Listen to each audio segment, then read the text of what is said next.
Notre Père éternel, toi qui as tout créé, Dieu tout-puissant, c'est par ton Saint-Esprit que Jésus fut conçu, Christ notre Sauveur.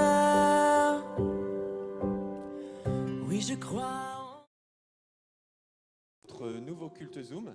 Bienvenue à vous qui êtes ici en présence dans l'église de Dieu à Pontoise. Heureux de vous voir et de vous discerner derrière vos masques.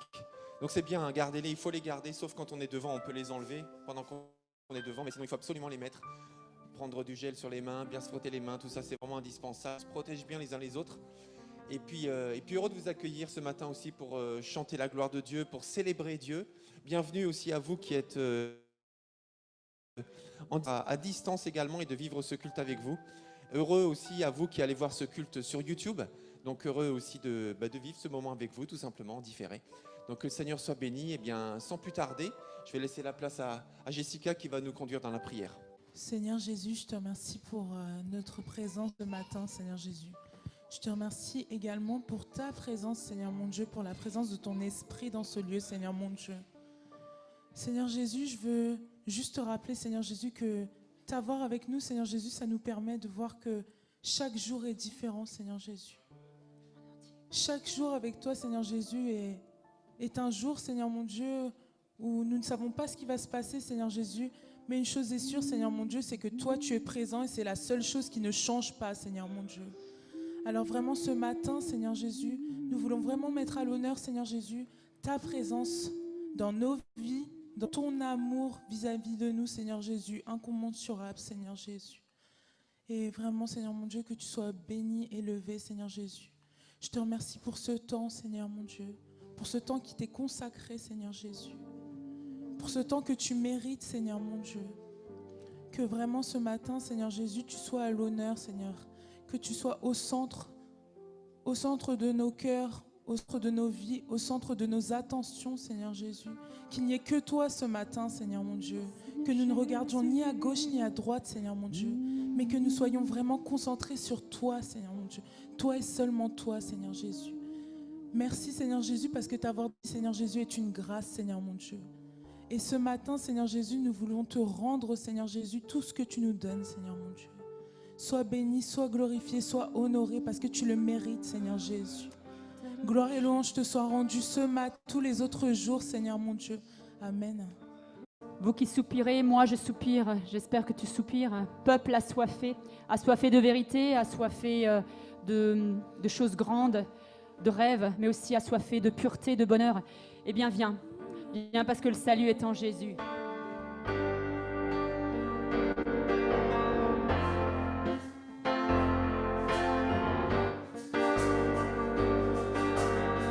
Oh, vous qui soupirez, peuple assoiffé de son salut, tout est accompli, tout est en lui, n'attendez plus.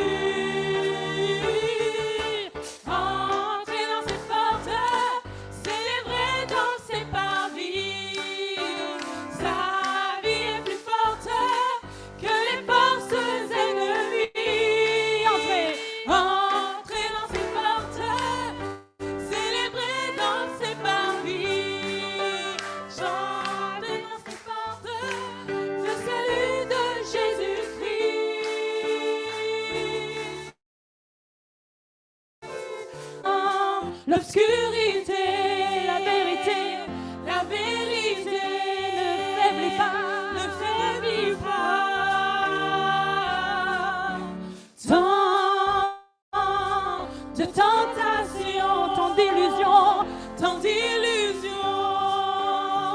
mais Dieu est là. Entrez dans ses portes, célébrez dans ses parvis. Javier est plus forte que les forces ennemies. ses portes, célébrer dans ses parvis. Chanter dans ses portes le salut de Jésus-Christ par ton sacrifice. Merci Jésus. Le sang versé, crie pour nous, crie pour nous. Fils du Dieu vivant, Ressuscité. ressuscité.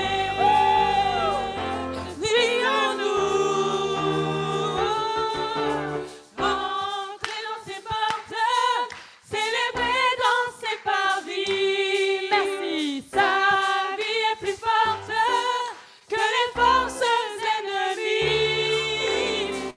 Entrez dans ses portes, célébrez dans ses parvis. Chantez dans ses portes le salut de Jésus. Encore une fois, entrez. Entrez dans ses portes, célébrez dans ses parvis. Sa vie est plus forte que les forces ennemies. Entrez dans ses portes, célébrez dans ses parvis. Chantez dans ses portes le salut de Jésus-Christ.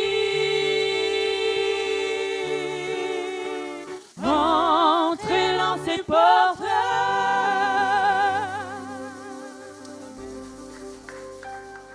Amen. Nous voulons entrer, Seigneur Jésus. Nous voulons entrer, Seigneur, dans ta présence ce matin. Entrer, Seigneur, dans cette église, Seigneur, mais ce n'est pas ces bâtiments qui sont importants, c'est ta présence, Seigneur. Nous voulons vraiment entrer dans ta présence et tu es là, tu es déjà là bien avant nous, Seigneur. Mais nous voulons, nous, nos cœurs, faire ce pas d'entrée, faire ce pas d'ouvrir notre esprit, d'ouvrir notre tête, notre pensée, Seigneur, à toi, Jésus. À toi, Père éternel, à toi, Dieu Tout-Puissant, en fait, Créateur. Tu nous connais mieux que nous-mêmes. Merci, Seigneur. Et tu es un Dieu tendre. Ce matin, on va lire un passage en Jérémie. Clara va nous lire un verset sur la tendresse de Dieu. Il y a beaucoup de passages dans la Bible qui parlent d'un Dieu tendre, un Dieu aimant, qui serait capable de tout et qui a tout donné pour nous.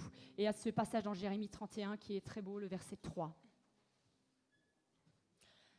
Jérémie 31, verset 3. Le peuple disait, de loin, le Seigneur s'est montré à moi. Et je lui ai répondu, je t'aime depuis toujours et pour toujours. C'est pourquoi je reste profondément attaché à toi. Ok, tu peux relire encore une fois la deuxième partie. Je lui ai répondu, je t'aime depuis toujours et pour toujours. C'est pourquoi je reste profondément attaché à toi. Je reste tendrement, il y a des versions qui disent je reste tendrement attaché à toi, je reste profondément attaché à toi. Et un peu plus loin, si vous regardez à la maison au verset 20, Dieu parle aussi à Ephraim, à une tribu, et lui dit vraiment jamais, jamais, jamais je ne t'abandonnerai, je resterai toujours profondément attaché à toi. Et je t'aimerai, je pense souvent à toi. C'est Dieu qui dit je pense souvent à toi. En fait, Dieu pense à nous, même impressionnant. Dieu pense à toi tout le temps. Dieu pense à nous tout le temps. Il a notre nom dans ses pensées. C'est vraiment étonnant et vraiment on a un Dieu grand. Alors voilà, que l'on puisse vraiment avoir cette pensée ce matin que Dieu nous aime tant, tant, tant, qu'il a tout donné pour nous et il pense à moi, il pense à toi tout le temps.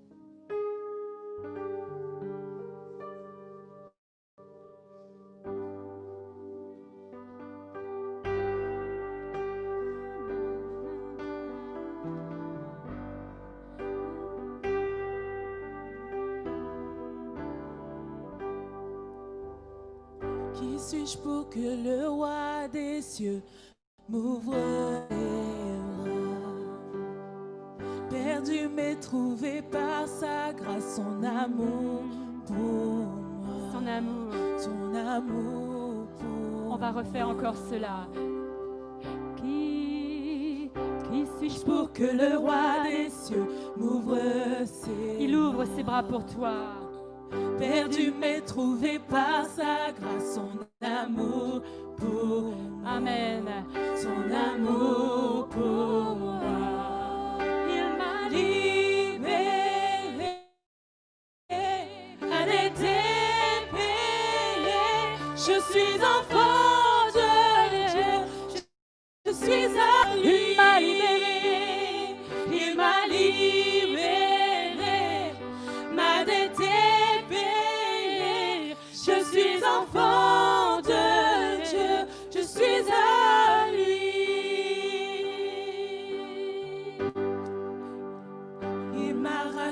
porté à la croix, grâce insondable. J'étais esclave du péché, mais il m'a sauvé. Jésus m'a sauvé, il m'a libéré, ma dette est payée. Je suis enfant de Dieu, je suis à lui. Il m'a libéré encore. Il m'a libéré, ma dette est payée. Je suis enfant de Dieu, je suis à lui. Dans sa maison, Et dans sa maison, j'ai trouvé ma place. Je suis enfant de Dieu, je suis à lui. Je suis choisi et affranchi. En toi, je sais qui je suis. Tu es pour moi, pas contre moi. En toi, je sais qui je suis. Je suis choisi et affranchi. En toi, je sais qui je suis. Et pour moi, pas contre moi. En toi, je sais qui je suis. Je suis choisi et affranchi. En toi, je sais qui je suis. Tu es pour moi, pas contre moi. En toi, je sais qui je suis. Il m'a libéré, ma dette est payée. Je suis enfant de Dieu, je suis à lui. Dans sa maison, et dans sa maison, j'ai trouvé ma place. Je suis enfant de Dieu, je suis à lui. Il m'a libéré, ma dette est payée. Je suis enfant de Dieu, je suis à lui. Dans sa maison, et dans sa maison, j'ai trouvé ma place, j'ai trouvé ma place. Je suis enfant de Dieu, je suis à lui. Je suis à lui, je suis à lui, je suis à lui, je suis à lui, tu es à moi, je suis à lui, je suis à lui, je suis à lui, je suis à lui. Alléluia, Jésus, merci.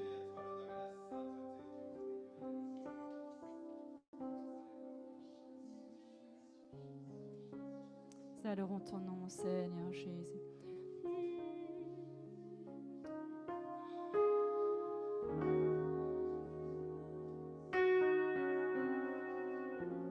Nous sommes à toi, Seigneur Jésus, pas par notre mérite, mais parce que tu as racheté, tu as payé, Seigneur Jésus. Alléluia. Et tu nous dis, viens gratuitement boire et manger, viens acheter gratuitement. C'est curieux ça, mais tu nous dis d'acheter gratuitement, mais parce que tu as payé le prix, Seigneur, nous adorons ton nom, Jésus.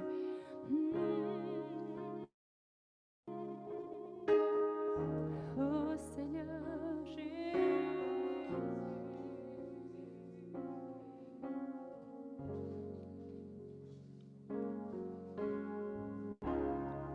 Me voici devant toi, attiré par ton cœur, saisi par le torrent de ton esprit.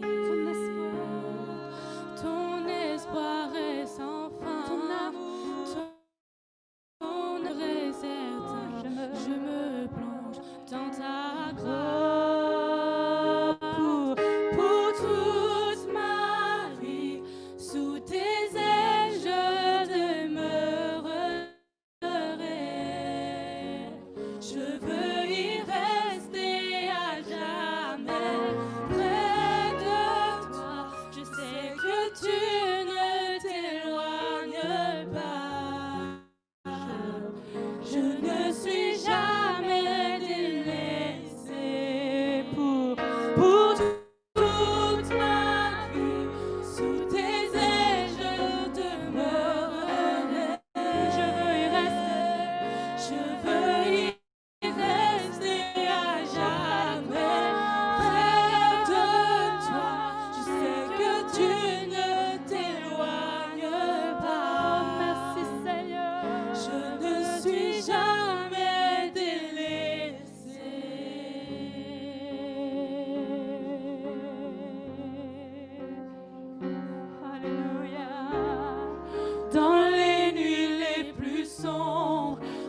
cœur s'accroche à toi, apaisé face à l'ampleur de ta Merci, grâce.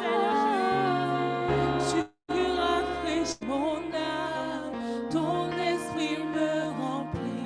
Je m'imprègne de ton amour. Encore une fois dans les nuits. Oh, Dans les nuits les plus sombres, mon cœur s'accroche à oh toi, Seigneur, apaisé. apaisé face à l'ampleur de ta grâce. Tu rafraîchis mon âme, ton esprit me remplit. Alléluia. Je m'imprègne de ton amour pour toute ma vie. Sous tes ailes je demeurerai. Je veux y rester à jamais. Près de toi, tu sais que tu ne t'éloignes pas. Je ne suis jamais Oh non, délaissée. je ne suis jamais délaissée. Non, non, non, non, non, je ne suis Jamais délaissée. Oh, oh,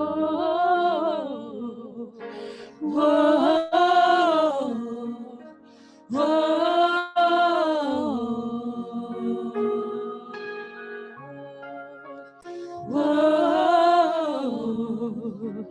oh, T'adorons Jésus.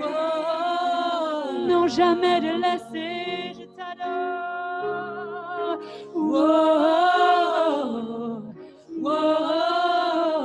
Non, jamais délaissé, car couvert. Couvert par ton amour qui jaillit dans mon cœur, je suis trouvé en toi seul. Oh mon Dieu, je m'étais éloigné, mais tu t'es rapproché. Je suis trouvé en toi seul. Oh mon Dieu, couvert par ton amour qui jaillit dans mon cœur, je suis trouvé en toi seul. Oh mon Dieu, je m'étais éloigné, mais tu t'es rapproché. Je suis trouvé en toi, oh mon Dieu. Pour toute ma vie, sous tes ailes je demeurerai. Je veux y rester à jamais près de toi. Je sais que tu ne t'éloignes pas. Je ne suis jamais délaissée. Oh, je ne suis jamais délaissée. Je ne suis jamais délaissée. Oh, nous t'adorons, Seigneur. Élevons la voix vraiment pour dire merci, Seigneur. Je ne suis jamais délaissée. Merci, tu es près de moi, Seigneur Jésus.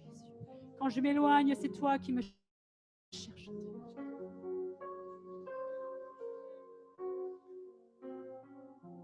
T'adorons, Jésus. T'adorons, Jésus. T'adorons, Jésus. Si vous avez une parole du Seigneur, surtout partagez un verset, un parler en langue, un chant en langue, surtout partagez ce que le Seigneur donne. L'Église en a besoin, nous en avons vraiment besoin. J'ai un témoignage à apporter, mais c'est pas qu'un témoignage, c'est vraiment une parole pour l'Église. Voilà. Dimanche dernier, je ne devais pas être présent ici et finalement on s'est retrouvés avec mon épouse au culte ici même, dans la tente en bas au fond du jardin, que j'oserais appeler la tente d'assignation. Pourquoi ? Parce que le Seigneur m'a saisi dans son amour dimanche dernier. Et je ne savais pas comment faire pour en témoigner dimanche dernier, mais je pense que c'est parce qu'il fallait en témoigner aujourd'hui. J'étais vraiment saisi par ces paroles de grâce tout au début du culte, quand on a abordé le chant, vous savez, le chant qui parle de la bénédiction. Que sa faveur reste sur toi. Je l'ai reçu pour moi dimanche dernier, mais je veux le proclamer aujourd'hui pour chacun de nous ici, pour ceux qui écoutent aussi au travers de Zoom. Que sa faveur reste sur toi pour plus de 1000 générations, sur ta famille et tes enfants et les enfants de leurs enfants. J'aimerais vous dire ceci, dimanche dernier, j'ai été coupé en deux en entendant ces paroles, traversé par l'amour du Seigneur, cet amour dont Annie a parlé au début. Quoi, le Seigneur, son amour, il est là, sa tendresse, elle est là. Véritablement, il ne nous oublie pas, il pense à nous en permanence. Et puis, il y a eu des choses que Marion a dit, elle a parlé de déclaration. Et puis, il y a eu ce verset que Nadège a lu dans Nombre chapitre 6. Adresse-toi ainsi aux Israélites.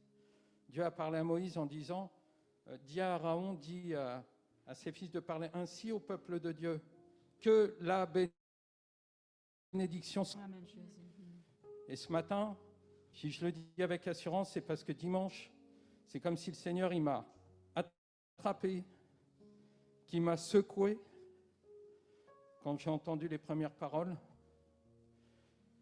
et qui me disait, mais Gilles, la bénédiction, elle est sur toi, quand est-ce que tu vas arrêter de croire qu'elle est à moitié, ou qu'elle n'est pas là, sur toi, sur ta famille, face aux circonstances. Quand Dieu te dit, la bénédiction, elle est sur toi, ce n'est pas autre chose que la bénédiction de Dieu qui est sur toi. Le Seigneur veut le rappeler à son peuple ce matin. Merci pour nos familles, Seigneur. Ce que Nadège a prononcé, on a à peine pu l'entendre l'autre jour, c'est pour ça que j'insiste, ce verset. C'est Dieu qui dit à Moïse, dis à ton peuple, sois béni. Amen. Dis à ton frère, à ta sœur, sois béni ce matin. Tu as un problème de santé, la bénédiction de Dieu est sur toi. Tu as un problème de finances, Dieu est sur toi. Église de Dieu, la bénédiction de Dieu est sur toi. Les circonstances de la vie ne peuvent pas l'emporter sur la bénédiction de Dieu. Voilà, ces paroles retentissent dans vos cœurs. La bénédiction de Dieu est sur toi. Nous t'élever, nous sommes venus te bénir, te célébrer. Ton peuple est venu te célébrer ce matin. Ton peuple est venu te bénir, Seigneur. Et je te loue, je te rends grâce parce que tu es digne d'être élevé, d'être vraiment remercié, d'être honoré pour toute ta présence, tout ton amour pour nous, Seigneur. Manifesté de tellement de manières, manifesté par Jésus-Christ à la croix, manifesté par notre quotidien, manifesté par les circonstances que tu disposes, même dans les circonstances difficiles, tu es là. Et nous sommes venus te dire que nous t'aimons, nous te bénissons. Je te bénis, Seigneur, avec mes frères et sœurs ce matin, avec celles et ceux qui se sont rassemblés pour t'honorer. Peut-être certains ne te connaissent pas, mais je te loue, je te remercie qu'ils découvrent que tu es ce Dieu si grand, qu'ils découvrent que tu es ce Dieu qui transforme tout, qui change tout, Dieu vivant. Et je te remercie parce que tu es béni, tu es saint et tu nous bénis aussi en retour. Ouais, Jésus. Alors je te remercie, je veux vraiment tourner mes regards vers toi ce matin. Aide-nous à tourner nos regards vers toi, vers ta grâce, vers ton amour, vers qui tu es, Seigneur. Ta parole et tout ce que tu es. Et vraiment merci pour tout ce que tu peux faire dans une vie, au-delà de ce que nous pouvons même imaginer, dans ce monde tout entier qui a tellement besoin de toi. Sois vraiment honoré dans le nom de Jésus. Amen. Amen, merci. Je veux me réjouir en ta présence ce matin, Seigneur. Je veux proclamer que tu es ce Dieu qui fait que nous ne sommes plus sous la condamnation. Tu es ce Dieu qui nous a totalement libérés, Seigneur. Tu es ce Dieu qui nous bénit, Seigneur. Tu nous le rappelles encore. Seigneur, vraiment, pour ma part, je vais être une louange devant toi. Je vais être un adorateur devant toi, Seigneur. Je veux te dire merci. Merci ton esprit qui est répandu, Seigneur, sur nous ce matin. Je veux que ton nom soit glorifié, ton nom, Seigneur, soit glorifié de tout mon être, Seigneur. Je veux te louer, te bénir, mon Dieu. Sois loué. Amen. Mon adoration soit comme un parfum Répandu répandu devant toi, comme la louange. que ma Mon louange adoration s'élève jusqu'à toi comme un vivant. comme un vivant.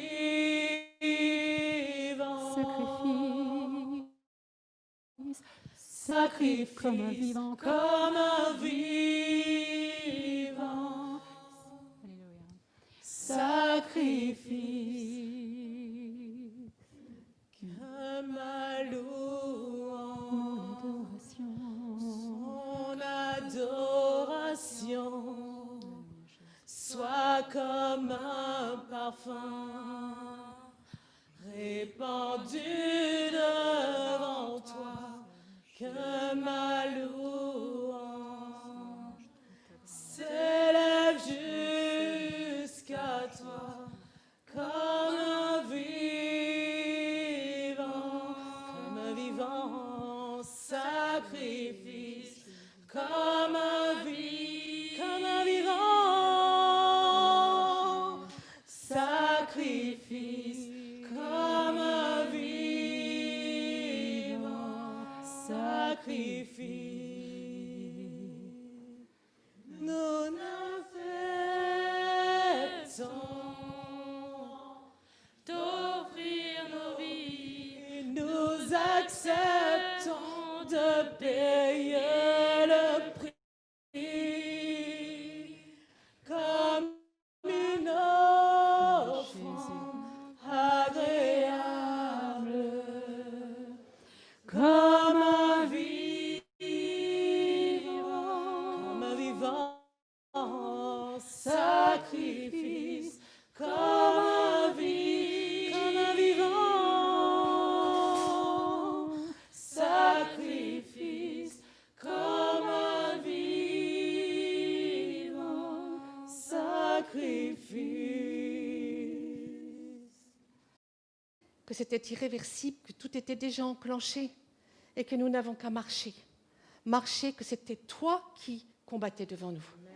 C'est toi qui combats devant nous et nous n'avons qu'à avancer avec toi. Nous n'avons qu'à avancer avec les forces extraordinaires que tu nous donnes. Les forces célestes. Nous avons tous les anges avec nous. Nous avons toutes les raisons de nous sentir forts, de relever la tête, parce que nous avons les armes célestes sur nous. Nous sommes revêtus. Nous avons ton onction sur nous. Et je te loue, te remercie de ce que tu as fait de nous, tes enfants. Oui. Et ce n'est pas un moindre mot. Tes enfants, ceux que tu protèges, ceux que tu as justifiés, ceux pour qui tu diras un jour, quand on arrivera au royaume, celui-ci est mon enfant, il peut entrer. Je te remercie, Seigneur, parce que ça nous l'avons déjà, que nous puissions nous l'approprier. Et toute ma louange à toi, Seigneur, toute ma reconnaissance pour le Dieu que tu es, que je connais encore si mal, mais en la personne de Jésus, de Yeshua, le Dieu d'Israël. Je te remercie, Seigneur. Amen. Près de toi, Seigneur, j'ai recouvert de l'espoir. Près de toi, Seigneur, je me sens si bien. Oh Seigneur, combien tu m'as aimé. Merci Seigneur. En retour, je te donne ma vie. Je veux t'aimer, toi, oh mon sauveur. Je veux aimer et ne vivre que pour toi. Toi seul est digne, Seigneur. Merci pour ce repas que tu as laissé, ces simples pains et ce vin que tu as laissé comme symbole, mon Dieu, pour nous rappeler que tu n'es pas encore revenu chercher ton Église et nous voulons partager avec Jérôme ce temps. Alors merci vraiment Seigneur pour ces symboles. Merci Jérôme de pouvoir nous présenter la Sainte Seine.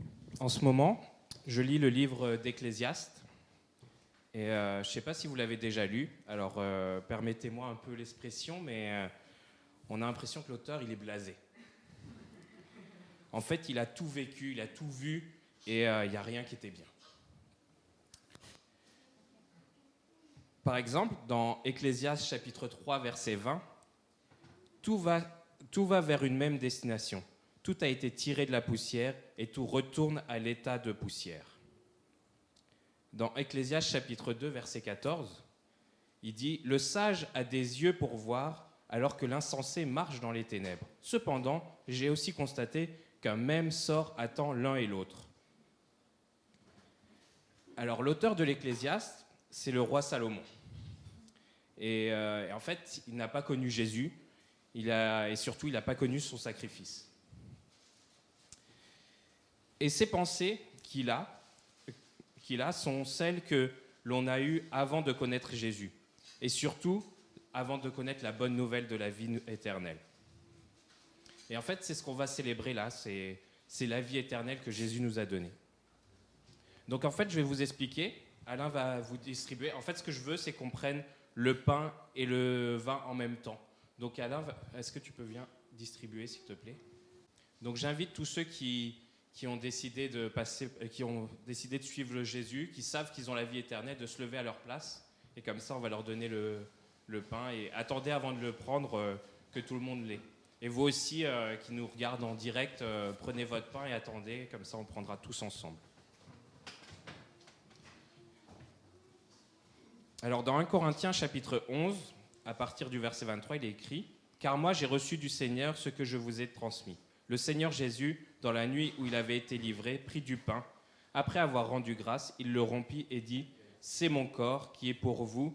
Faites ceci en mémoire de moi. » Seigneur, merci pour ce pain qui représente ton corps brisé à la croix, Seigneur.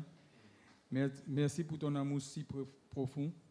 Seigneur, par ta grâce, tout simplement, Seigneur, nous sommes libres et accessibles au Père. Merci, Seigneur, pour la résurrection et merci pour ton amour. Que la grâce revienne à toi seul, Dieu Saint. Amen.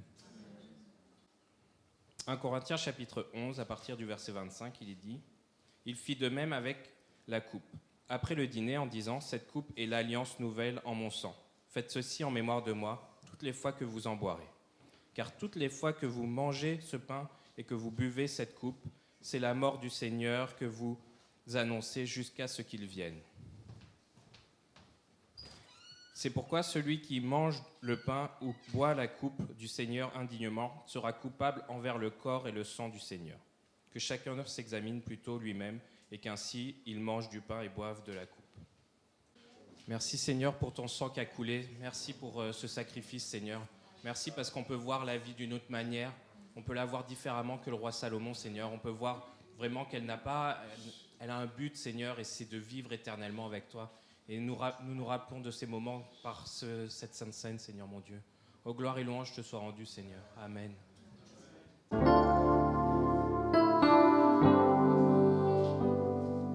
C'est par la grâce que nous venons nous présenter devant toi.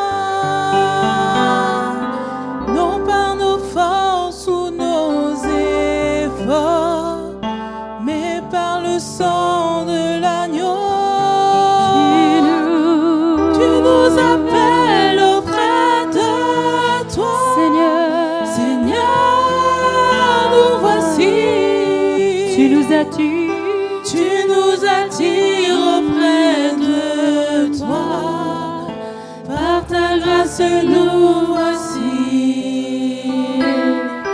Par grâce nous voici. C'est par la grâce que nous venons. C'est par la grâce que nous venons nous présenter devant toi. Non par nos forces ou nos efforts, mais par le sang de l'agneau. Tu nous appelles auprès de toi. Seigneur, nous voici. Tu nous attires auprès de toi. Par ta grâce nous voici. Par grâce nous voici. Si tu comptais tous nos péchés, qui vivrait? Mais nous entrons purifiés par le sang de l'agneau. Si tu comptais tous nos péchés, qui vivrait?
tout cas, c'est une joie d'être là ce matin. C'est une joie, c'est pas pour la formule que je le dis, hein, c'est vraiment parce que je suis vraiment content d'être là. Ça fait plaisir de voir qu'on est en plus de plus en plus nombreux dans l'Assemblée. Et par la grâce de Dieu, j'espère bientôt que ça redeviendra normal et qu'on sera tous là. J'espère que vous allez bien. Alors, j'entends personne de Zoom. Je sais pas, les gens sont branchés sur Zoom, c'est bon? Il n'y a pas de souci? Il n'y a pas de bug, ça va? D'accord, ok. Il y a 3 semaines, j'ai été voir mon père en Guadeloupe, parce que je ne vais pas vous raconter ma vie, hein, ce n'est pas le but, hein, mais c'est juste pour introduire. Et c'était pas pour du tourisme, il fallait que j'aille m'occuper de lui. Et puis à un moment, j'ai une cousine qui est venue, qui m'a apporté des fruits et des légumes. Elle sait que je suis gourmand, même si ça ne se voit pas beaucoup, mais j'aime bien les fruits, j'aime bien les légumes, surtout des Antilles. Et elle m'a apporté quelque chose. Alors, si la télécommande fonctionne bien, si ça fonctionne pas, ça sera plus compliqué. J'ai pas la main. Voilà. Et elle m'a apporté ça. Est-ce que vous savez ce que c'est? Il y en a qui m'ont dit maracuja, fruit de la passion en français. Non, parce que maracuja, c'est pas le mot. Bon, alors c'est pas un maracuja, c'est autre chose. Non, ça ressemble beaucoup au maracuja. C'est presque la même chose. C'est en fait, ça s'appelle une pomme liane. Voilà, il y a des Antillais ici. Pomme liane, comme une liane, Tarzan, la liane, voilà, c'est pareil. Et en fait, pourquoi je vous parle de ça? C'est parce que tout le monde n'aime pas tellement ce fruit-là. Moi, je l'aime beaucoup. Alors, il a un goût un peu particulier, mais moi, j'aime beaucoup. Ça se creuse. On prend une cuillère et on creuse et on ramasse les petites graines que vous voyez.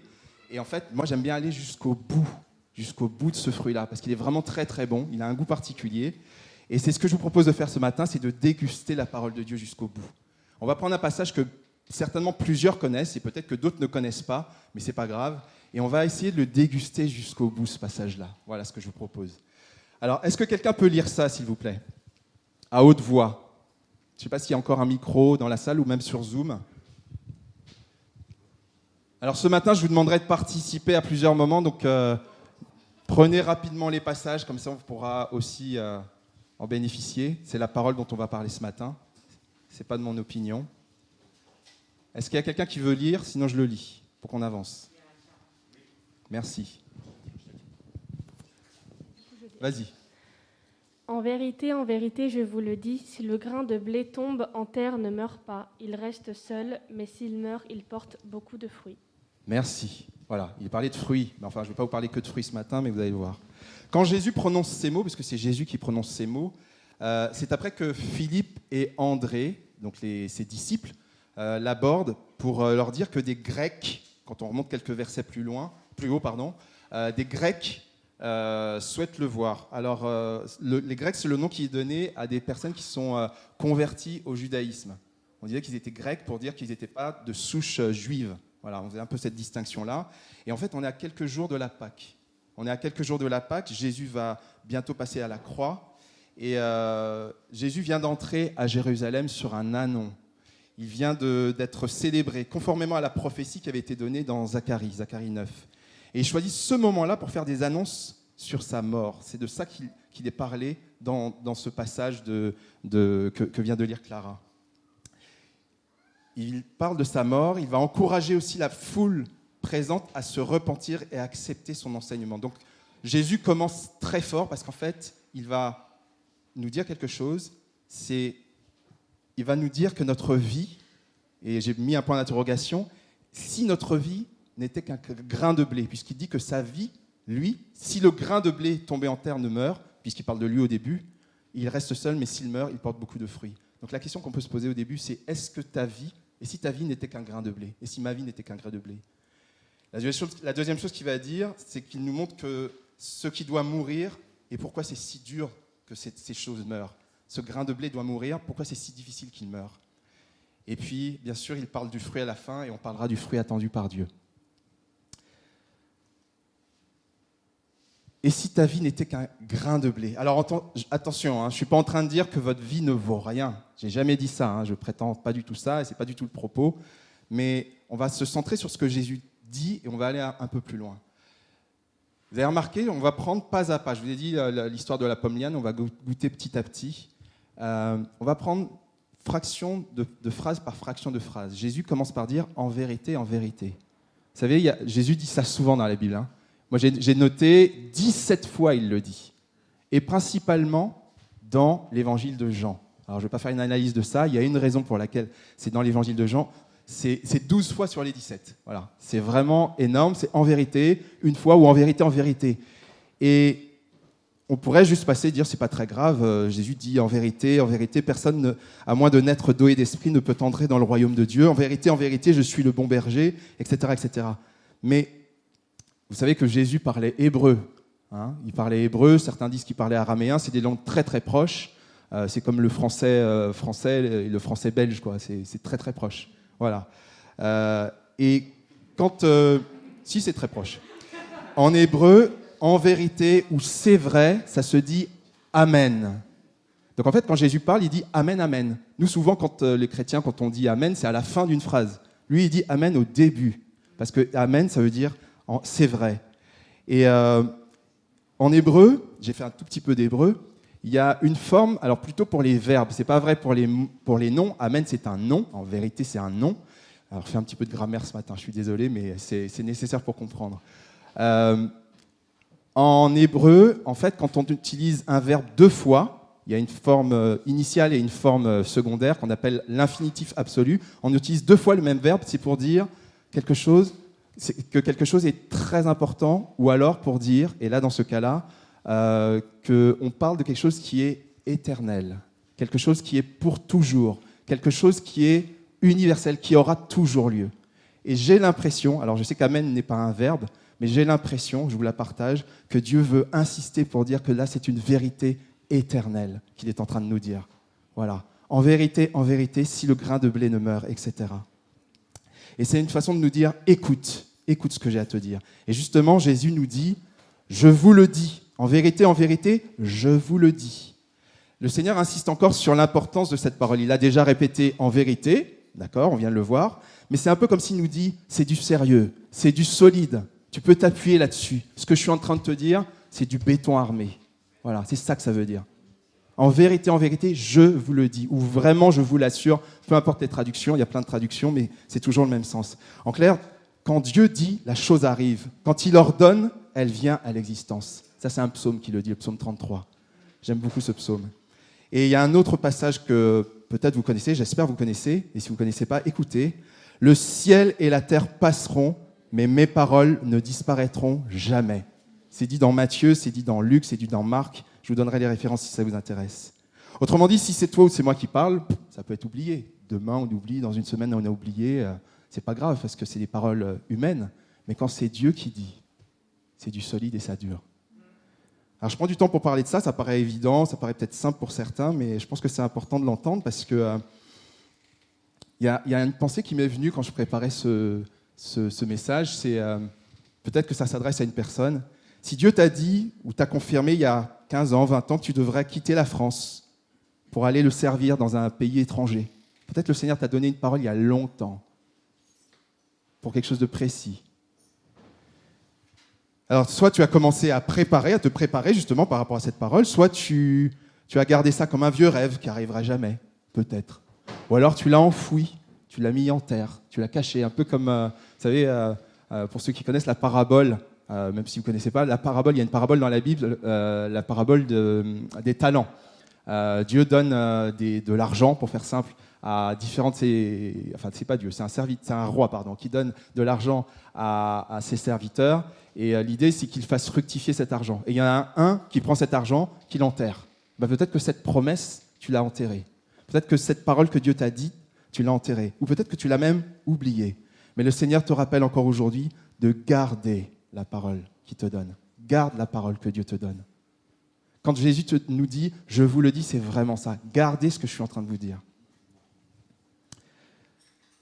J'aimerais prier, mais on le fera certainement à la fin pour ceux qui n'arrivent pas à vivre cette dimension. On va avancer après le grain de blé. Alors, en vérité, je vous le dis, on va parler du grain de blé, justement. Regardez pas le dessin pour l'instant. En botanique, Alors, on a fait de l'hébreu, maintenant on va faire de la botanique. Alors, je vous rassure, je suis nul en botanique, je suis nul en sciences nat, en SVT, tout ça, c'est pas ma matière, mais il y a des choses quand même qu'on peut tous comprendre. Je vais vous lire ce que j'ai trouvé. En botanique, la germination, c'est le fait qu'une semence germe et donne bien évidemment son fruit. La germination débute par la sortie de la radicule, suivie très rapidement par l'émergence de coléoptiles. Celui-ci grandit essentiellement par l'élongation cellulaire. Il protège les premières feuilles de l'apex caulinaire. Il s'allonge davantage chez les plantes cultivées à l'obscurité. Vous n'avez rien compris? C'est normal. Non, c'est normal. Enfin, sauf si vous êtes spécialiste, voilà, c'est normal. Je l'ai fait un petit peu exprès. Parce que je pense que, voilà, moi, je n'ai pas fait d'école d'agronomie ou ce genre de choses. Mais en clair, ce qu'on est en train de voir, et ça, le dessin nous l'explique très bien, vous voyez qu'en haut, là où c'est écrit seeds, vous voyez en haut, là, seeds, donc la semence, il y a effectivement, à un moment donné, il y a une petite pousse. Et puis voilà, j'espère qu'on a tous observé ça dans la nature. À un moment, voilà, ça devient un petit peu plus important, ça pousse jusqu'à ce que la plante demeure. Mais ça, c'était déjà programmé dans la plante à l'origine. Dieu l'avait déjà prévu. C'est juste que ce n'était pas visible. Voilà. Donc la germination, c'est un processus de développement de la plante qui est déjà contenu dans la graine. Et je me suis dit, mais pour qu'une graine germe, en fait, il y a des conditions. On est d'accord? C'est quoi les conditions pour qu'une plante germe, pour qu'une graine apporte quelque chose?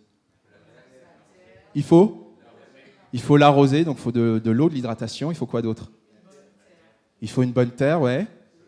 Il faut du soleil. Il faut quoi d'autre? Il faut de l'amour, j'ai entendu. Ah, amen. Amen, amen. Et il faut... Sarah, tu disais? Ou quelqu'un par là-bas qui a dit? Il faut quelqu'un qui s'en occupe. Oui, ça c'est vrai. Merci. Amen, amen. Vous avez raison. Et en fait, on a cité les principales raisons, mais je voudrais m'arrêter sur 3 en particulier, qui sont l'hydratation, la chaleur et la lumière. Il faut savoir que parmi toutes les principales graines, alors je m'arrête sur le grain de blé, puisque Jésus a parlé du grain de blé. Le blé ne prend qu'1 jour pour qu'apparaisse le germe, et il prend 2 à 3 jours pour qu'apparaissent les autres graines germées. C'est à peu près la même chose pour d'autres graines, l'avoine, le quinoa, etc. Mais particulièrement pour le blé qu'il y avait dans cette région à l'époque où Jésus parlait. Il n'y avait pas de quinoa à ma connaissance. Mais c'est puissant, c'est très puissant, parce qu'en fait, on a l'impression que Jésus il a dit un grain de blé comme ça, il aurait pu dire autre chose, quoi. Non, Jésus a dit un grain de blé, il a une raison pour laquelle il a dit un grain de blé. Il n'a certainement pas choisi ça au hasard. Il nous dit qu'il a mis quelque chose en nous qui doit être révélé. Il nous parle des conditions propices à la germination. Je vous ai parlé d'eau, je vous ai parlé de chaleur, je vous ai parlé de lumière, mais on peut parler pour le blé que nous sommes de l'eau du baptême, de la chaleur de sa présence, de la lumière de sa parole. Amen. Voilà les conditions qui permettent que ta vie, ma vie, germe. L'eau du baptême, la chaleur de sa présence et la lumière de sa parole. Il annonce déjà qu'en 1 jour apparaîtra le germe, le jour de sa mort à la croix. Je vous ai dit que pour le blé, il faut 1 jour pour qu'il y ait quelque chose qui apparaisse. Et j'ai l'impression que ce 1 jour, c'est le jour où Jésus est passé à la croix. Mais au fait, est-ce que tu sais que parmi les titres du Messie, il y en a un, c'est justement le germe. Il y a l'un des titres de Dieu, l'un des noms qui est donné au Christ, à Jésus. On trouve ça dans Ésaïe, alors je vais vous mettre les références, si vous voulez aller plus loin. C'est Ésaïe 4, 2, Zacharie 3, 8 et Zacharie 6, 12 à 13. Prenez une photo, une capture d'écran, apprenez-le par cœur, faites comme vous voulez. Mais voilà la référence, les références. Jésus est désigné comme le germe. C'est pas pour rien, parce qu'il est parlé quand il est parlé de germe, il est parlé de grain de blé. C'est pas pour rien. Donc Jésus n'a vraiment pas pris cette image par hasard. D'ailleurs, pourquoi Jésus utilise l'image du grain de blé? Il y a au moins 3 raisons. Moi, j'en ai trouvé au moins 3. Peut-être que vous en avez d'autres. c'est que le blé est un symbole de vitalité, de potentiel immense. On vient de le voir, c'est-à-dire, vous voyez, il y a ce grain qui paraît insignifiant et puis il y a quelque chose qui grandit, qui pousse, qui vit. C'est un symbole de vitalité. C'est aussi un symbole d'humilité. Jésus-Christ, il parle de lui au début. Si le grain de blé ne meurt, il ne peut porter du fruit. C'est de lui qu'il parle au début. On verra qu'il n'y a pas que de lui qui parle, mais au début, c'est de lui. C'est vrai, ça veut dire que c'est un symbole d'humilité. Il se compare Jésus-Christ, le roi des rois, le Seigneur de seigneurs, si on compare à un grain de blé. C'est un truc de fou. Je ne sais pas si vous aviez réalisé ça. C'est vraiment l'humilité, l'insignifiance apparente. Dans ce passage, Jésus lui-même annonce sa mort. Et c'est aussi un symbole de nourriture. Évidemment, on vient de partager la Sainte Seine. J'avais oublié en plus qu'on partageait la Sainte Seine. Ça tombe vraiment bien. Merci Seigneur. C'est vraiment le blé qui produit du pain, en tout cas dans cette région. Il y a plein de façons de faire du pain avec d'autres céréales, évidemment. Mais c'est une image. Or, dans ce passage, Jésus s'adresse à des Grecs, à ses disciples. Vous vous rappelez, c'est Philippe et André qui viennent voir Jésus à la demande des Grecs. Vous vous rappelez de ça, au début, dans le passage. Et encore une fois, ces Grecs sont des personnes qui sont converties au judaïsme. Et on dit que les Grecs, parce que le mot grec, il n'est pas choisi par hasard quand même, la civilisation grecque, ça a été l'une des civilisations les plus influentes à l'époque de Jésus, avec l'Empire romain. Elle était un peu sur le déclin de son influence, mais elle avait encore de l'influence. D'ailleurs, elle a influencé l'Empire romain. Et le blé, comment dirais-je, c'est une image aussi de l'enseignement. L'homme ne vivra pas de pain seulement, mais de toute parole qui sort de la bouche de Dieu. On a envie de dire, l'homme ne vivra pas de tout produit du blé ou qui existe, mais seulement de la parole de Dieu, de toute parole qui sort de la bouche de Dieu. La parole, c'est l'enseignement. Or, Jésus dit ça à des gens qui sont habitués à entendre, à croire des choses, des philosophies. Ils ont entendu Platon, ils ont entendu Socrate, ils ont entendu tous les philosophes grecs, romains, etc. Et en fait, il est en train de leur dire que l'enseignement qu'il leur donne est un enseignement particulier et qu'il n'a rien à voir avec les autres. Alors, le grain de blé pour toi, c'est quoi? Alors, je ne vais pas attendre des réponses. On pourrait dire plein de choses. On pourrait dire que c'est notre image de nous-mêmes. On pourrait dire que c'est notre famille. On pourrait dire que c'est notre travail. On pourrait dire que c'est notre service à Dieu, si on sert Dieu. On pourrait dire que c'est nos biens, notre voiture, notre maison, notre compte en banque, etc. Voilà. On pourrait dire plein de choses. Nos projets. Le grain de blé, c'est quoi, en fait? Je vous pose la question. À votre avis, c'est quoi? C'est un peu de tout ça, ou c'est tout ça, ou à votre avis, c'est quoi? Vous êtes encore avec moi? Ouais. Le grain de blé, c'est quoi, à votre avis? C'est un petit peu tout ça, ou c'est l'ensemble de tout ça? C'est l'ensemble? Ouais, on est d'accord. Ouais. Puisque Jésus dit, si le grain de blé ne meurt, il n'a pas dit si mes projets meurent.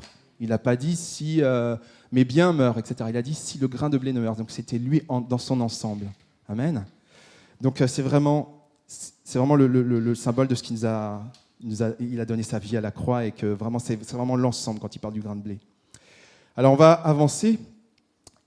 Si le grain de blé ne meurt, et là il est parlé justement de mort. Mais avant qu'il soit parlé de mort, il dit ne tombe en terre. Il faut qu'il tombe en terre. Je vais reprendre dans mon passage. Hop. Pourquoi je l'ai perdu? Je l'avais là tout à l'heure.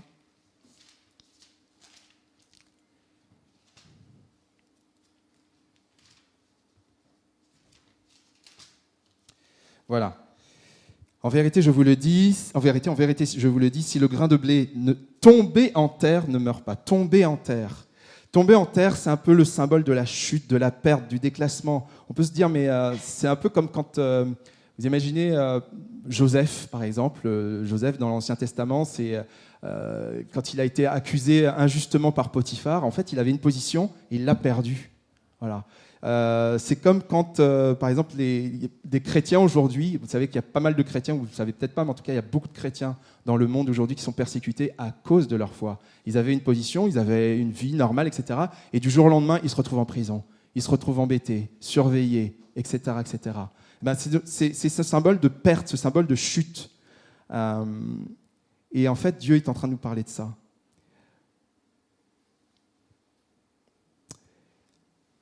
tomber en terre, c'est aussi autre chose. C'est le symbole de sortir de quelque chose d'habituel, de confortable.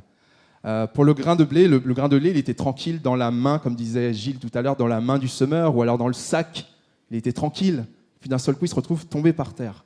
Il n'a rien demandé. Il se retrouve à terre. Mais c'est ce symbole de... Peut-être, imaginez, vous êtes ce grain de blé.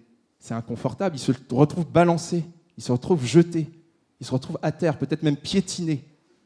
Voilà. C'est ce symbole d'inconfort. Quand Jésus nous dit « ne tombe en terre », c'est qu'il nous parle de cet inconfort. Il dit que ce grain de blé, à un moment donné, doit vivre cet inconfort.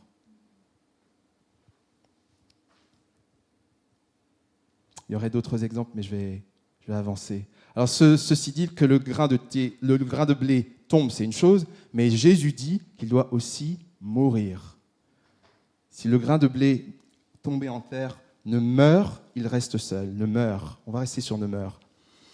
Jésus est ce grain de blé qui va mourir dans le passage de ce matin. C'est lui.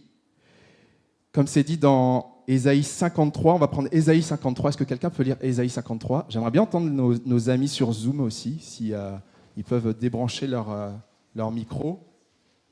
Ésaïe 53, vous avez les références, verset 10. Est-ce que quelqu'un peut lire ce passage, s'il vous plaît, à haute voix ? Ça va me reposer un petit peu, et puis je vais voir... Ah, il n'y a pas d'eau. C'est possible d'avoir un petit verre d'eau, s'il vous plaît ? Ouais. Super. Un petit, ouais. On va prendre celui-là. Merci. Merci.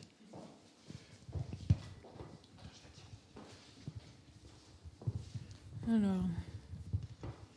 Mais le Seigneur donne raison à son serviteur écrasé, et il a rétabli celui qui avait offert sa vie à la place des autres. Son serviteur aura des enfants et vivra encore longtemps. Par lui, le Seigneur réalisera son projet. Amen. Merci beaucoup. J'aime bien ta traduction, je ne connaissais pas. Dans une autre version, c'est dit « Il a plu à l'Éternel de le briser par la souffrance. Après s'être livré en sacrifice de culpabilité, il verra une descendance et prolongera ses jours, et la volonté de l'Éternel s'effectuera par lui. » Il est parlé de Jésus. C'est une prophétie sur Jésus, sur le Christ, sur le Messie. Et si vous ne connaissez pas ce passage, ou si vous l'avez oublié, lisez-le. Il est d'une profondeur, d'une précision extraordinaire. Et il est en train de dire, dans ce passage, que Dieu a voulu que son Fils meure pour nous. Et ce qui est terrible, ce qui est extraordinaire, quand on lit ce passage, moi ce qui m'a frappé, c'est qu'il y a plein de mots qui sont employés, méprisés, abandonnés, pas considérés, frappés, etc. C'est violent, hein, c'est assez violent. Mais ce qui est incroyable, c'est qu'on ressent que Jésus, que le Fils, a accepté ça. Il a accepté. Il n'y a pas de rébellion, il ne dit pas « je ne veux pas y aller, ce n'est pas possible ». Non, il accepte ça. Et rappelons-nous que Jésus s'adresse aussi à ses disciples et à des Grecs qui sont venus le rencontrer. Le message du grain de blé qui meurt s'adresse aussi à eux. Il ne parle pas comme ça en l'air, Jésus. Il parle vraiment pour eux. Mais je me posais une question aussi. Mais au fait, depuis tout à l'heure, je vous dis qu'un grain de blé meurt. Vous ne trouvez pas ça bizarre ? Un grain de blé, ça ne meurt pas. Ça se fractionne, ça se divise, vous pouvez dire ce que vous voulez, mais on peut dire qu'un grain de blé meurt. Voilà, ce n'est pas le mot qu'on emploie en général pour un grain de blé. D'accord ? Et pourtant, c'est le mot que Jésus a utilisé. Comme on l'a vu tout à l'heure dans notre petit cours de botanique, un grain de blé, ça se craque, ça se fractionne, ça se brise. Et justement, je vais vous parler de ça. Je vais vous parler du brisement. Le brisement, c'est mourir à soi-même afin d'être libéré de la domination du péché. Jésus nous parle de brisement. Si le grain de blé ne meurt, tu peux dire si le grain de blé ne se brise, c'est la même chose. Puisqu'un grain de blé, ça se brise avant toute chose. Et Jésus est en train de nous parler du brisement qui est de mourir à soi-même. Alors on va développer un peu ça dans nos vies. C'est notamment ce qui est déclaré dans Romains 6, quand il est dit « Notre vieil homme a été crucifié avec lui », donc avec Jésus, afin que le corps du péché fût détruit pour que nous ne soyons plus esclaves du péché, car celui qui est mort est libre du péché. Est-ce que vous me suivez ? Est-ce que c'est clair ou pas clair ? Ouais. En gros, ce que le Seigneur est en train de dire, c'est que Jésus-Christ a été crucifié à la croix et en même temps, notre ancienne vie a été crucifiée. notre ancienne vie a été crucifiée aussi à la croix. Donc il y a eu un brisement à ce moment-là. La mort est un brisement. La mort est un brisement. Le brisement du corps qui se sépare, l'âme, l'esprit, etc. Il y a un brisement, il y a une séparation. Et c'est ce que le Seigneur est en train de dire. Alors, évidemment, personne n'aime l'idée de mourir. Je ne vous parle pas de quelque chose de très drôle pour l'instant. Vous avez vu, à la fin, on parle de fruits. Donc restez avec moi. Mais en tout cas, il faut quand même qu'on comprenne cette partie-là. Personne n'aime l'idée de mourir, à moins d'être déprimé, à moins d'être sans espoir. Personne n'aime ça, évidemment. Mais là, il ne s'agit pas de mourir physiquement. Jésus-Christ a déjà donné sa vie physiquement. Il ne s'agit pas de mort physique. Je rassure tout le monde. Soyez tranquilles. Il a donné sa vie une fois pour toutes pour qu'on puisse être sauvé. Et il a vaincu la mort en ressuscitant. Mais là, en fait, on va aborder deux choses, en fait. On va aborder deux choses. Il y a deux façons d'appréhender le brisement. Alors, je vais vous proposer ça. Moi, j'ai identifié qu'il y avait deux types de brisement. Il y a un brisement qui est involontaire, qui est la conséquence d'une épreuve, qui est la conséquence d'une opposition, qui est la conséquence de quelque chose de grave, qui provoque en nous un brisement. Quand je dis un brisement, ça veut dire qu'il va nous casser dans notre âme, qui va nous faire du mal, qui va provoquer une difficulté, qui va provoquer peut-être un mal-être aussi chez nous. Et ce sont ceux qui viennent de tout ce type de circonstances. Et en principe, on ne cherche pas ça, mais souvent, ça révèle nos faiblesses, ça révèle nos fragilités, ça révèle nos failles, souvent. Mais parfois, ça peut aussi révéler nos forces, ça peut révéler des choses très positives. Mais souvent, quand on subit ça, et surtout quand c'est assez violent, quand c'est inattendu, ça peut révéler des fractures. La bonne nouvelle, c'est que Jésus a été blessé pour nos péchés. Il a été, lui, brisé pour nos iniquités. Nos iniquités, c'est nos fautes graves, en fait. Et le châtiment qui nous donne la paix est tombé sur Jésus. Il est tombé sur lui, et c'est par ses meurtrissures que nous sommes guéris. Amen. C'est le même passage qu'on a lu d'Ésaïe 53 tout à l'heure. Alors approche-toi de Dieu avec cette parole, parce que le Seigneur veut te guérir de tes faiblesses, de tes failles, de tes fractures, de toutes ces choses que tu trouves qui te fragilisent, qui te mettent en difficulté. Ça, c'est pour les brisements involontaires. Mais là, ce qui est intéressant, c'est qu'il y a aussi des brisements volontaires. Brisement volontaire, Jésus a dit un jour, le Père m'aime parce que je donne ma vie.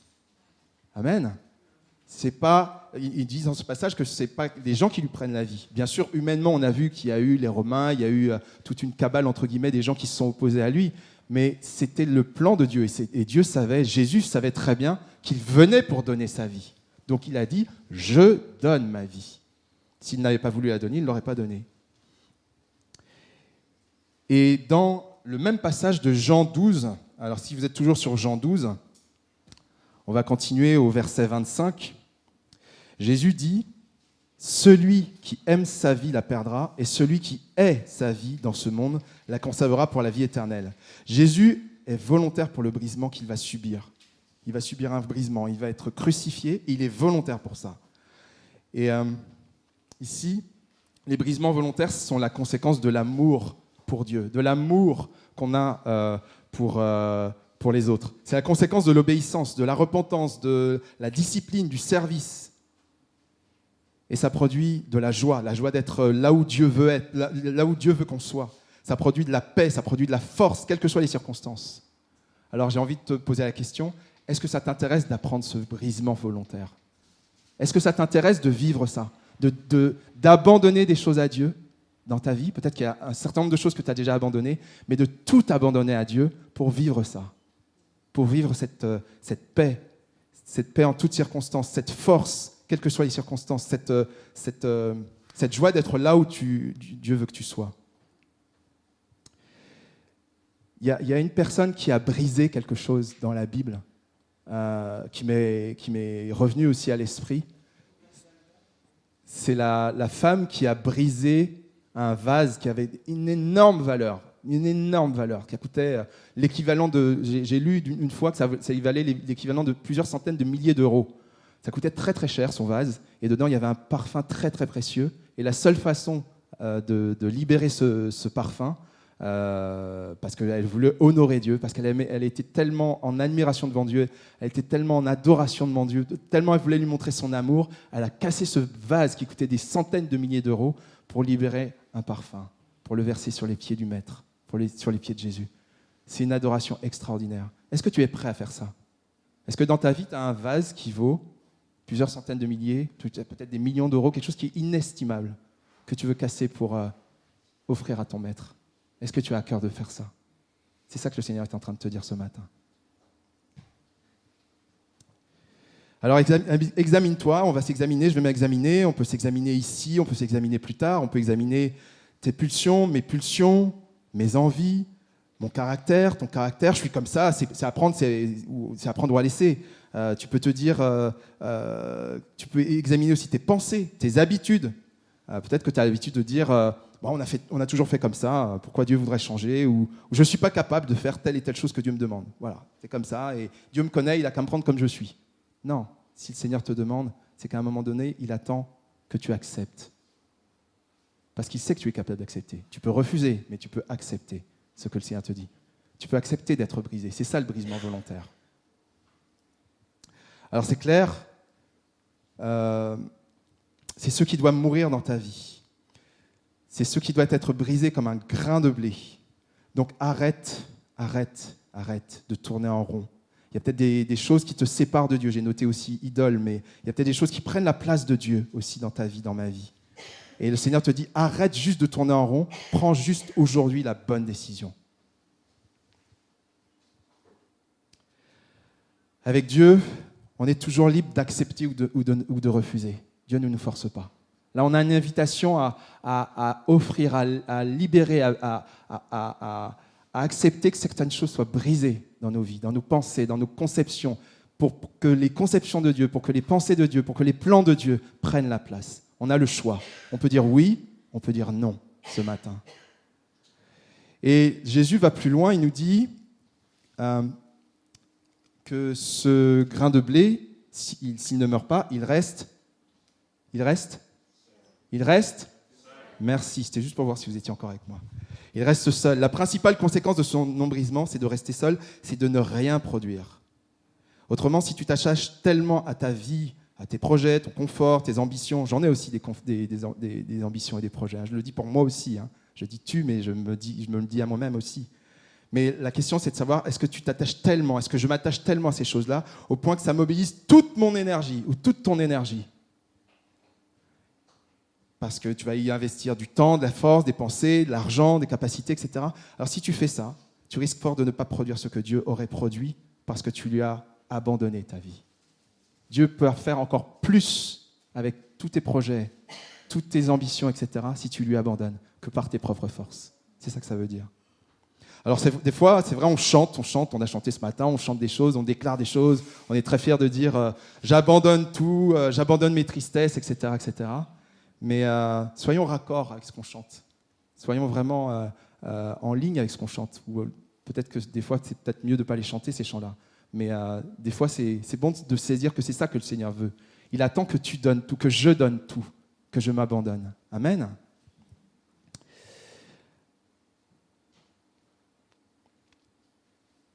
On va avancer encore sur autre chose. C'est que Dieu attend un fruit. Alors Dieu attend un fruit, ça c'est la dernière partie, mais s'il meurt, il porte beaucoup de fruits. Alors je ne vais pas analyser chaque mot, mais je voudrais juste qu'on s'arrête là-dessus. Ce qu'on va voir, et c'est extraordinaire, la sagesse de Dieu, c'est que Dieu va permettre que quelque chose de magnifique sorte de mon brisement, qu'il soit volontaire ou qu'il ne soit pas volontaire, si je lui confie. Voilà, si je lui confie, il va faire quelque chose d'extraordinaire. Alors, est-ce que tu peux, Tevin, passer la vidéo, s'il te plaît? Je veux vous partager quelque chose.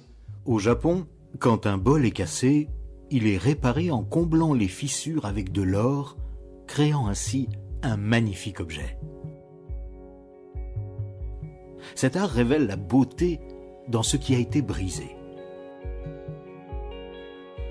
Quand un objet a subi des dommages et a une histoire, cela le rend plus beau. Il en est de même pour nous. Tout ce par quoi nous sommes passés, nos épreuves, nos luttes, nos blessures, ne rendent pas nos vies plus laides, même si c'est ce que nous ressentons lorsque nous les traversons. Nous pouvons choisir de laisser Dieu remplir ces failles avec de l'or et les rendre plus belles. Tu n'es pas irréparable. Il est possible d'apprendre de ces circonstances difficiles et devenir meilleur. Nous pouvons porter fièrement nos cicatrices, sans honte, car cela fait partie de notre histoire. Dieu donne du sens à chaque épreuve et peut utiliser nos blessures pour nous transformer et nous faire entrer dans notre véritable identité. C'est là la beauté de son œuvre.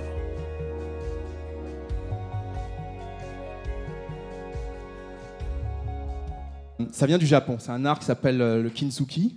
Bon, peu importe le nom, c'est juste pour le dire, mais c'est l'un de mes beaux-frères qui n'est pas chrétien qui m'a envoyé ça. Et on prie pour lui, bien sûr, pour qu'il rencontre le Seigneur, qu'il revienne au Seigneur plutôt. Mais c'est un art, ça vient du Japon. Le Seigneur parle au cœur des Japonais comme il parle dans le monde entier, évidemment, bien sûr. Et ça, c'est esthétique, c'est très beau. Ce vase, en fait, vous avez compris l'image, le vase, c'est nous, qui peut être brisé par les circonstances, etc. Et c'est tout ça pour dire que l'art consiste justement à rendre beau, à garder ses failles et à les rendre belles. Là, c'est un aspect un peu esthétique, mais j'ai beaucoup aimé le verset, je ne m'attendais pas à le voir là. « L'Éternel guérit ceux qui ont le cœur brisé. Il pense leurs blessures. » Reçois ça dans ton cœur ce matin. Amen. Le Seigneur pense les blessures, il guérit. Alors quand tu acceptes d'être brisé, de mourir à toi-même, donc quand c'est volontaire, tu laisses Dieu révéler à son tour sa vie nouvelle qu'il avait en réserve pour toi. Je vais redire cette phrase. Quand tu acceptes d'être brisé, de mourir à toi-même, tu laisses Dieu révéler à son tour la vie nouvelle qu'il avait en réserve pour toi. La vie nouvelle, il en parle dans plusieurs passages, dans Jean au chapitre 3. Lisez-le si vous ne le connaissez pas, ou relisez-le. Je pense que c'est toujours riche et bon de relire la parole. Mais ça veut dire que quand tu acceptes d'être brisé, Dieu fait quelque chose d'extraordinaire. Si tu penses que tu es trop âgé, trop petite, trop ceci, trop cela, tu es trop brisé pour que Dieu fasse quelque chose, c'est totalement faux. Le Seigneur veut faire quelque chose et peut faire quelque chose avec toi dans ta vie. Amen. Et le Seigneur ne regarde pas comme nous. Moi, je repense à cette petite veuve là, qui avait donné de l'argent, qui avait l'impression d'avoir donné pas grand-chose, et en fait, elle a donné tellement, parce qu'elle a donné tout son cœur. Notre mort à nous-mêmes, c'est un préalable à la vie nouvelle. En fait, je vais sortir 2 minutes de mes notes, mais en fait, je n'arrivais pas à l'exprimer, je vais essayer de vous le dire comme ça. Ce que j'ai compris, quand vous revoyez le vase qu'on vient de voir là, c'est, imaginez, vous êtes ce vase qui est éclaté, qui est sur une table, là, il y a plein de morceaux partout. Et en fait, quand ils sont rassemblés, c'est un puzzle, voilà, on reconstitue tout. Mais en fait, il y a un peu de lumière qui passe, il y a un petit peu d'air qui va passer au travers de ces... Même si on reconstitue, il y aura toujours un petit peu de quelque chose de matière qui va manquer. Et au travers de cette matière, ce que le Seigneur veut, c'est que tu acceptes d'être brisé pour que la lumière, pour que le parfum, pour que ce que le Seigneur a mis en toi puisse être diffusé. Est-ce que c'est plus clair comme ça ? Voilà. Et c'est ça que le Seigneur est en train de nous dire. Quand il nous parle de ce verset, si le grain de blé ne meurt, etc., c'est ça qu'il est en train de dire. Il faut que tu acceptes, il faut que j'accepte d'être brisé pour qu'au travers de ça, le Seigneur produise, manifeste son parfum pour les autres, sa lumière qui est diffusée, que les gens voient. Peut-être que toi, tu ne verras pas, mais que les gens voient, les gens vont le voir. Je suis sûr qu'il y a des gens parmi nous, on vous a dit, à un moment dans votre vie, tu as quelque chose de spécial. Il y a des gens qui ont dû se dire, il y a quelque chose qui a changé dans ta vie, si vous connaissez avant. Enfin, j'espère, qu'ils voient la différence. Hein ? Je me rappelle, Jeff, tu me l'avais dit ça, tu me l'avais témoigné. Tu m'avais dit, il y avait le Jeff d'avant et le Jeff d'après. C'est vrai ? C'est vrai. Donc ça veut dire que tu as accepté de mourir à toi-même. Nous avons accepté de mourir à la vie d'avant pour que la vie de Dieu se voie, soit sentie, soit entendue, soit perçue. C'est ça que ça veut dire. Notre mort à nous-mêmes, c'est un préalable indispensable à la vie nouvelle que Dieu désire pour nous. Alors, on va voir que Dieu permet beaucoup de choses, effectivement, Voilà, je répète juste ce que je viens de dire là. Ok. Dieu désire en fait, par son Saint-Esprit, que des choses soient révélées en moi, en toi.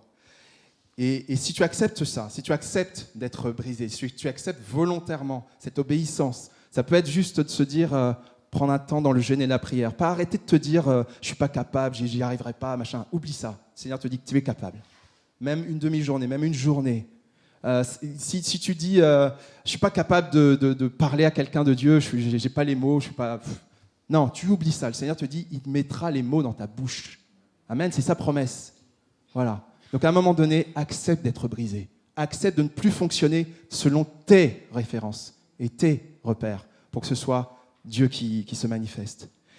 Et au travers de ça, tu vas vivre des choses. Peut-être que tu vas enfin pouvoir manifester l'amour à des personnes qui ne sont pas aimables autour de toi. On en a tous. Hein. Je ne dirais pas non, moi j'en ai, vous en avez. On en a tous des gens qui ne sont pas aimables parce qu'ils font tout pour qu'on ne les aime pas. Voilà. Mais peut-être, mais au travers, par ce brisement, le Saint-Esprit de Dieu va produire ça en toi. Tu pourras enfin ressentir la joie d'être sauvé, de garder espoir quand le Seigneur a parlé, quelles que soient les circonstances. Tu pourras peut-être aussi enfin, pas peut-être, tu pourras enfin, c'est une promesse, être dans une parfaite paix, en pleine tempête, vivre cette parole qui dit la paix qui surpasse toute intelligence. J'aime tellement ce passage-là. La paix qui surpasse toute intelligence. Et j'espère que vous l'avez déjà vécu, et si vous ne l'avez pas encore vécu, j'espère que vous le vivrez. Tu pourras enfin attendre patiemment dans les situations du quotidien, ou alors la réponse de Dieu, la patience, la réponse de Dieu, qui tarde parfois, parce que Dieu, lui, il a tout son temps, pas nous. Voilà. Tu pourras enfin être bon, généreux, sans vengeance vis-à-vis de celui qui mériterait peut-être à tes yeux de la vengeance. Tu pourras être bon. Tu pourras peut-être enfin, pas peut-être, j'arrête les peut-être, on va le couper au montage. Tu pourras enfin être intègre, surtout quand la tentation se présente. La tentation est là, quelle que soit la tentation, tu restes intègre. Tu restes dans la parole de Dieu, tu restes dans le cœur de Dieu, parce que le plus important, c'est Dieu. C'est ta relation avec Dieu. C'est ce à quoi tu t'es engagé. Tu pourras enfin manifester une foi à toute épreuve, que tu peux brandir comme un bouclier. On a parlé de l'armure de la foi, l'armure du chrétien, et la foi, est un bouclier dans ce passage d'Éphésiens. Une foi à toute épreuve, quelles que soient les remises en cause de l'ennemi. Tu pourras enfin être doux, la douceur, même face à l'agressivité. L'agressivité est là, tu restes doux, tu restes en paix. Tu pourras enfin être maître de tes pulsions qui te poussent à peut-être faire trop chauffer la carte bleue. Je crois que c'est la période des soldes actuellement. Voilà. Peut-être que la carte bleue, elle chauffe trop parce que tu as envie, tu as des pulsions. Mais peut-être que là, parce que tu auras accepté d'être brisé, parce que tu auras accepté que Dieu se manifeste en toi, là, tu vas pouvoir maîtriser tes pulsions qui te poussent à peut-être trop manger, peut-être aussi à répondre tac au tac aux gens, parce que tu te sens agressé, méprisé. Voilà. Tu vas pouvoir vivre tout ça. Cette vie nouvelle que Dieu a mise en toi par son esprit. C'est le fruit abondant de l'esprit dont Dieu parle. Et vous avez peut-être certains ont reconnu dans ce passage, le passage de Galates 5 au verset 22, où il est parlé du fruit de l'esprit. Les 9 choses dont je vous ai parlé, c'est le fruit de l'esprit. Et voilà le fruit dont Jésus parle. Il porte beaucoup de fruits. C'est ce fruit-là que Jésus attend. Enfin, si ton brisement ou mon brisement révèle ma disponibilité pour Dieu, ça veut dire que je me rends disponible à Dieu. Je m'abandonne à Dieu. Il fait ce qu'il veut, quand il veut. C'est ça aussi le brisement. C'est pas confortable, c'est pas habituel, c'est pas notre nature. On n'avait pas pensé à ça. On s'est dit, tiens, si je me laissais briser, tiens, si je me rendais disponible. Non, mais par contre, l'Esprit de Dieu en nous suscite ça et nous rappelle ces choses avec douceur. Il ne nous force pas, jamais. Jamais. Il nous aime, il nous respecte. Mais c'est à nous de dire oui ou non. En conclusion, alors je vais mettre un petit peu de voilà, hop, si je peux avancer. En conclusion, voilà. Qui veut voir le grain de blé de sa vie mourir? Moi, je veux le voir mourir. Et être brisé afin que le Seigneur révèle l'extraordinaire plan que le monde, pour que le monde voie ce que Dieu veut faire au travers de nous. il ne s'agit pas de réclamer des épreuves ou des oppositions, hein, on est bien d'accord. Il ne s'agit pas de se flageller, de chercher des difficultés. Elles viennent naturellement. Voilà, hein, il n'y a pas besoin de demander. Mais par contre, il s'agit de te rappeler que ta vie, dominée par le mal, a été crucifiée à la croix. Je crois, Philippe, je n'étais pas à l'étude biblique vendredi, mais c'est ce dont tu as parlé. Hein. Une vie dominée par le mal, ou je ne sais pas le titre exact que tu avais, mais dominée par le mal, on va dire, pour faire simple, et une vie dominée par l'esprit.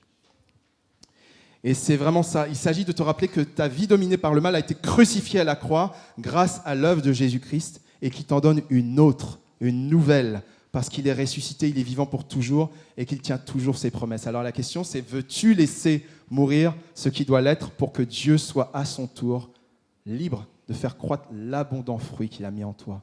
Moi, je le veux. Je suis tout seul ici, où on est une poignée, mais en tout cas, merci Seigneur. Et peut-être que ça a besoin de cheminer dans ton cœur, parce que c'est peut-être un engagement ou un retour à Dieu. Médite ça, réfléchis-y. Et voilà, j'en ai fini pour ce matin. J'aimerais juste vous donner 3 sujets de prière. Je ne les ai pas notés, mais écoutez juste encore quelques instants. 3 sujets de prière. Seigneur, je te demande pardon d'avoir tant voulu garder ma vie avec ces vieilles références, avec ces idoles, avec ces pensées qui m'attirent loin de toi. Je te demande pardon pour tout ça. Premier sujet de prière. Certains seront peut-être concernés par le deuxième sujet de prière, qui dit « Seigneur, je t'en prie, apprends-moi à accepter que tout ce qui ne te glorifie pas dans ma vie soit brisé. » Je redis. Seigneur, je t'en prie, apprends-moi à accepter que tout ce qui ne te glorifie pas dans ma vie soit brisé. Peut-être que c'est ce sujet de la prière que tu vas porter. Et peut-être que c'est le 3e sujet de prière.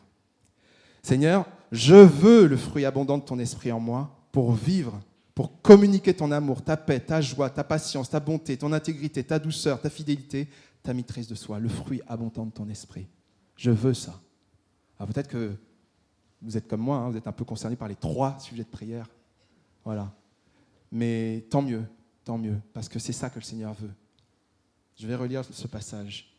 En vérité, je vous le dis, si le grain de blé tombé en terre ne meurt pas, il reste seul, mais s'il meurt, il porte beaucoup de fruits. Amen.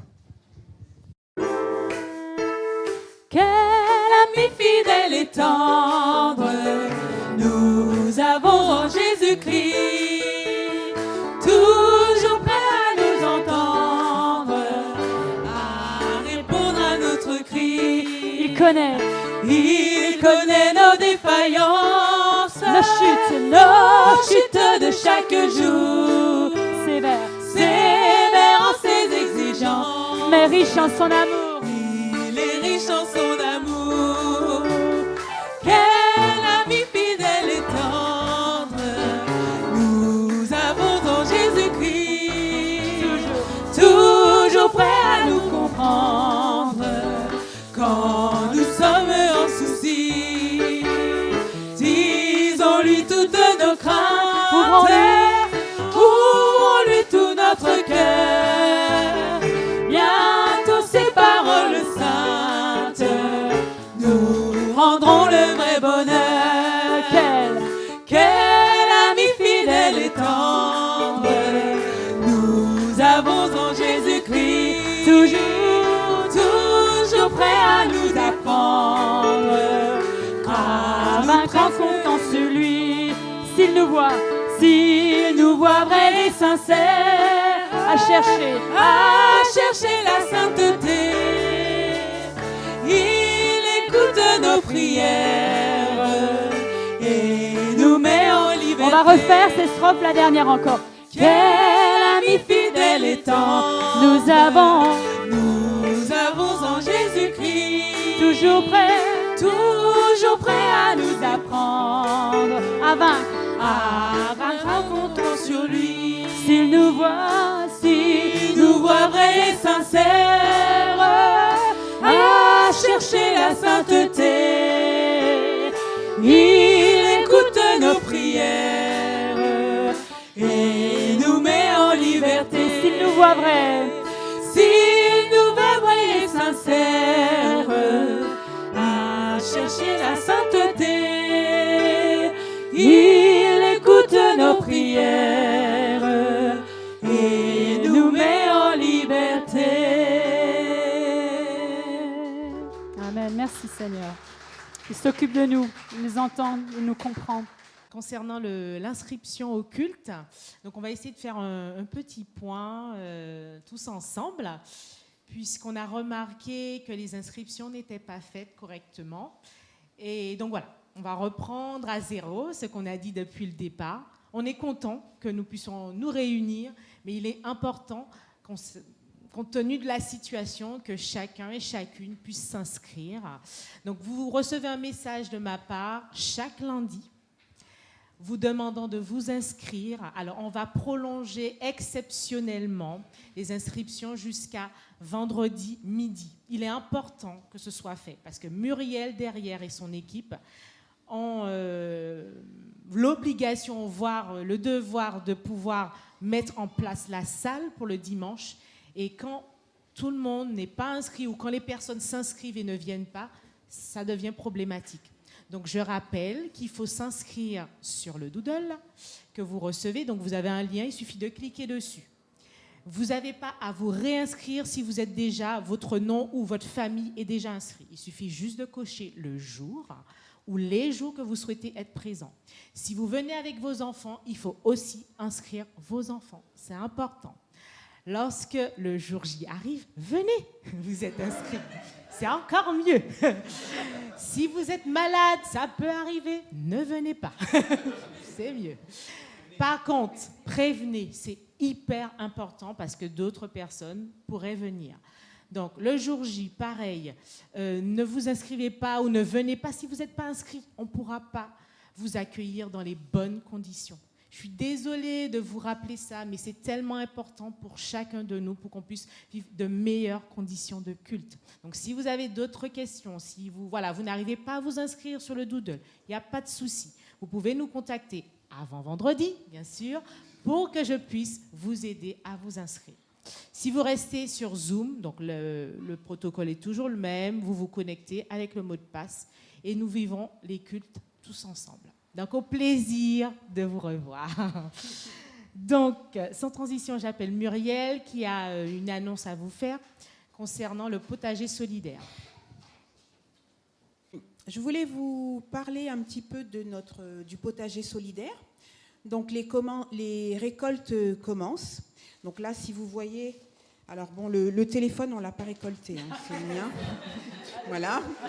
Donc ça, c'est une première récolte. Alors, on a des belles tomates, on a des belles courgettes. Et je voulais aussi remercier Josépha et Gilles qui nous ont fait don aussi de courgettes de leur jardin.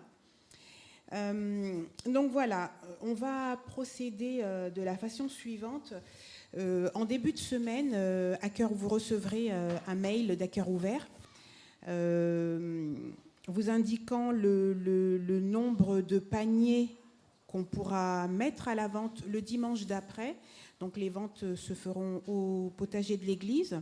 Donc si vous avez envie de manger des bons légumes, eh bien, vous avez juste à commander les paniers en répondant au mail. Donc on indiquera le nombre de paniers qu'on pourra faire. Donc on essaye de faire des paniers d'à peu près 7 kilos pour 7 €. En fonction des récoltes, effectivement, il se peut qu'on ne puisse pas forcément faire des paniers de 7 kilos. Donc, on fera des paniers un peu plus petits et on fera en fait les légumes à 1 € le kilo. Parce qu'on s'est aperçu que finalement, là, c'est les premiers et on n'arrive pas forcément à faire vraiment des paniers de 7 kilos. Enfin, il y a des paniers qui sont un peu plus petits. Donc, ce sera beaucoup plus simple.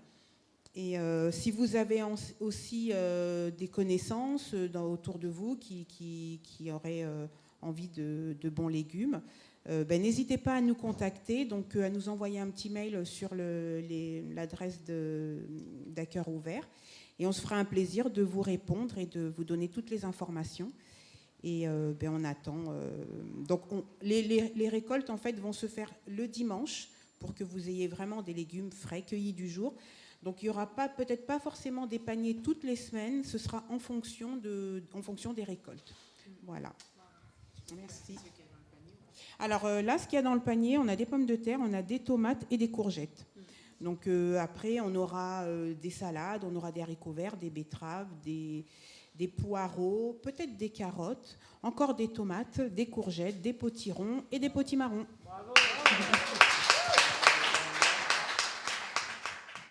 Donc, toujours la chaîne YouTube de l'Église est disponible. Donc, vous avez toutes les prédications et les informations importantes qu'on a pu transmettre depuis le début du confinement et du déconfinement. Donc, n'hésitez pas à vous inscrire. Vous aurez toutes les notifications dès qu'une vidéo sera disponible.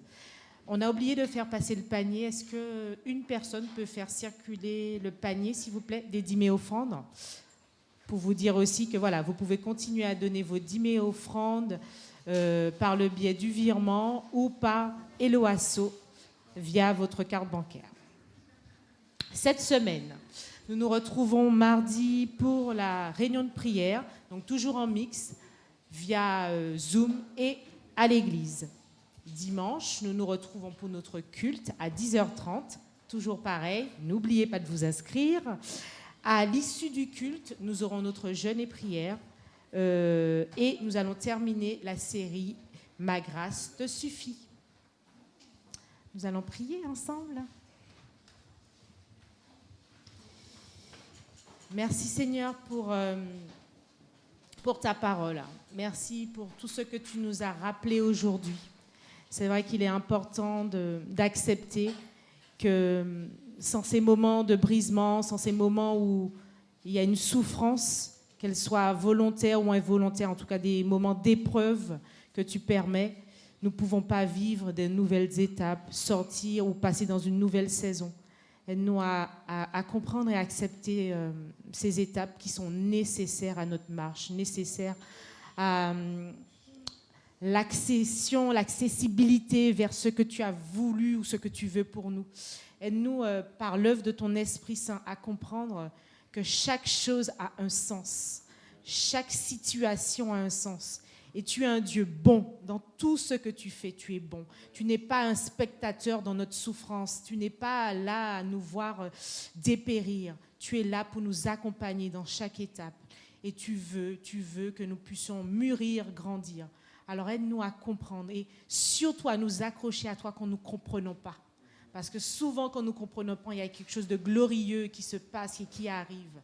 Alors aide-nous à rester baignés en toi et à vivre ces étapes de brisement, ces étapes où ta gloire va se révéler dans nos vies et dans ce qui est tout autour de nous. Je te loue et je te bénis parce que tu fais rien au hasard, tu ne dis rien ou tu laisses rien au hasard. Tu as toujours quelque chose à nous dire, que ce soit en collectif ou en individuel.